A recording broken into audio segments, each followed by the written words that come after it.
Ito yung nire-repair natin, Daikin, 2 horsepower. Ayan na. Kanina walang indicator ng ilaw. Ayan o, meron na. Tingnan natin kung tatakbo na siya.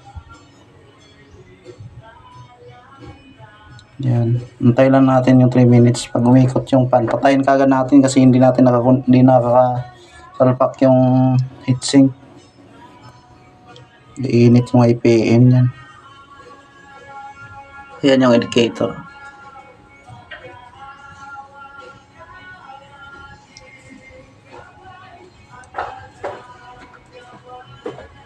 Bingka.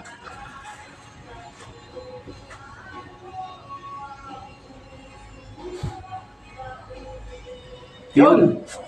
Tayo na natin, sir. Bakit? Okay na yan. Okay yan? Ayan, umikot na. Kanina walang reaction yan. Sandar na. Yun. Mana na. Simula umaga hanggang 2:28 na ngayon. Na repair, troubleshooting. Tayo natin na observe pa rin to kasi nirepair na natin ng board, di natin pinalitan. May pagkakataon na hindi ko matagal pag repair lang Yan.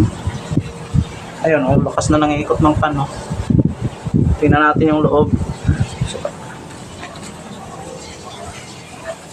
Yan. Dito tayo sa Taytay.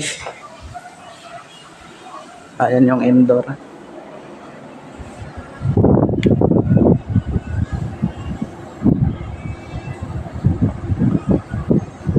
°7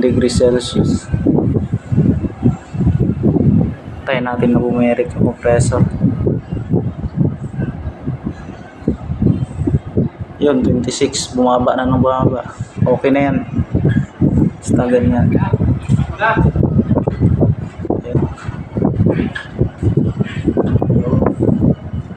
Lamig na. Ayun. Okay.